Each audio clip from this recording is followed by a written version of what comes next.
अब जो जी में आए वो करो, मुझे कोई परवाह नहीं। तुमने वाकई मुझे छोड़ दिया। काश के मैं तुमसे कभी ना मिला होता। उसका ख्याल रखिएगा।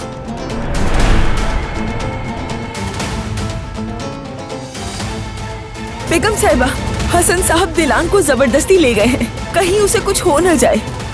उस मनूस लड़की का मेरे सामने नाम मत लेना आइंदा।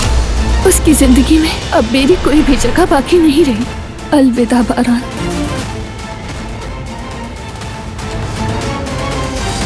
काश ना लाता तुम्हें इस हवेली में।